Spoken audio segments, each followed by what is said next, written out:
Hello everyone, this is Mario. Welcome back to my channel. Today we are going to ride the fourth stage of the Tour of the Alps. This race is going very well for Team Bora Hansgrohe and for our leader Rafal Majka. If you haven't seen the previous stages, please do so. There are very unexpected moments during those races, especially the two wins Rafal Majka managed to get in the first two stages. He currently leads the GC with 12 seconds ahead of Christopher Froome. And this fourth stage is actually going to be, I think, very important for the final GC. There are two big mountains in this race, although it's considered as a hilly stage. And after that final second category climb, there is a descent followed by a short hill that will then take the riders to the finish line. So here we are starting the fourth stage. Rafal Majka is today not having the best of days, so let's see if that will cost him or not. Just to remind you again that Pascal Ackermann had to abandon in the previous stage. He fell and was forced to abandon. So there is one less rider to help in this stage. Although, as I said in the beginning of the first stage, we don't have that much of a help for Rafal Majka. So guys, we are now 95 kilometers away from the finish line. There is a 17-man group in the front of the race. There is no one really significant in this group, although, probably the best-known rider here is Dayer Quintana, so the brother of Movistar rider Nairo Quintana. They, at a certain point, had about 3 minutes lead. It's now been cut to about a minute. So there is a strong pace going on in the peloton at the moment, but the big difficulties are still a bit far away. So we are now about halfway through the first category climb, catching most of the riders that were on that 17 group at the front of the race. Majka is going in the front of the peloton, not pacing, but trying to maintain his position. A while ago, Team Sky was pushing a bit harder with Tao Geoghenaert and Kenny Elissonde, but they dropped the pace now. So we are reaching the top of this climb and still having Rafal Majka and Pavel Polyansky.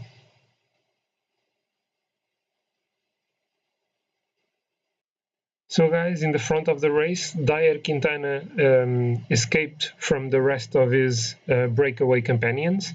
He is now the sole rider in the front of the race with 34 kilometers to go. His lead over the favorites group is only of about a minute. So we are now about 5 kilometers away from the top of this climb. Dayer Quintana still has about 20 seconds lead over the favorites group. Chris Froome is now leading this group. It's a bit weird that Kenny Elissonde is not protecting his leader in the front. We also have Nibali here, and Pello Bilbao and Jan Hirt. No one is really trying anything. Dayer Quintana has now been caught, so the winner of the stage will come out of this group. 3 kilometers to go now. I think I'm going to use the same strategy I used before. Majka is now alone, and I'm going to try and pace a bit so we don't get surprised if an attack by Chris Froome occurs. So we managed to go through this climb in the first position, so we gather a few more KOM points. Chris Froome is now the second placed rider in this classification, but that is obviously not the main goal for the Tour of the Alps. So luckily, Pavel Polyansky managed to get back into this group, which is very good. He can help Majka now, and I actually think that I'm going to use him here to follow. Dyer Quintana attacked again. I did not notice that. So let's see, 3.5 kilometers to go. Let's keep the position in the front of the group. So the climb is done. Let's see, Froome is trying to go for the stage.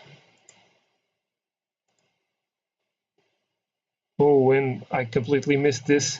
Well, but Froome is out of energy now.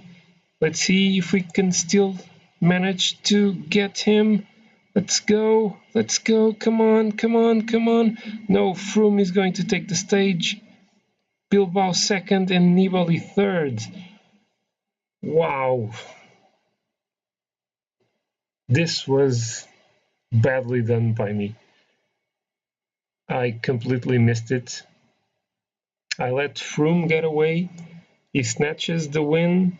I don't get any bonification seconds. So with the 10 seconds he's getting, is now my lead is now, so Majka's lead is now down to 2 seconds only.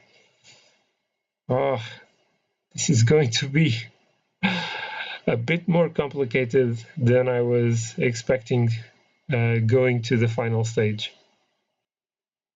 So I thought I was okay in this flat section near the finish line, but I failed to see Chris Froome going away.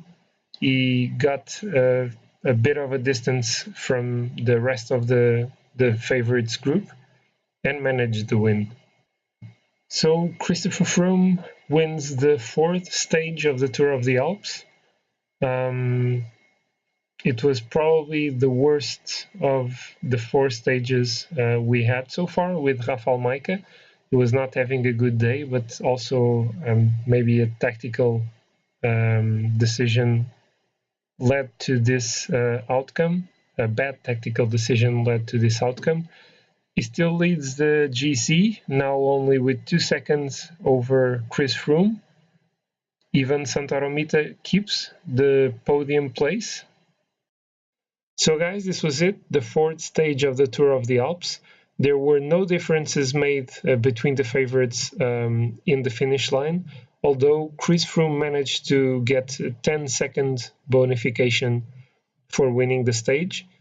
And unfortunately, Rafal Majka only managed the fourth position in this one and didn't get any time bonus. So his lead in the general classification is now down to only 2 seconds before the final stage of this race. So even though it wasn't the perfect stage for us, I hope you guys have enjoyed the race. And we are now going to the 5th stage with everything to decide in terms of the GC. The 5th stage, I would say, is the queen stage of the race. There is a very tough climb near the finish. There is then a long descent taking the riders to a flat section that will then lead to the finish. So I guess that if we manage to gain some distance over Froome in that climb, if it's not significant, he will surely catch us back in the downhill and the flat section. On the other hand, if I just follow him, it's very likely that he will beat us. He will beat Rafal Majka in the final sprint. And if he gets first place in the stage, he's going to take the GC. So it's going to be a fun stage. I hope to see you guys there. Please comment below on what you think I could have done better in this stage, and see you next time.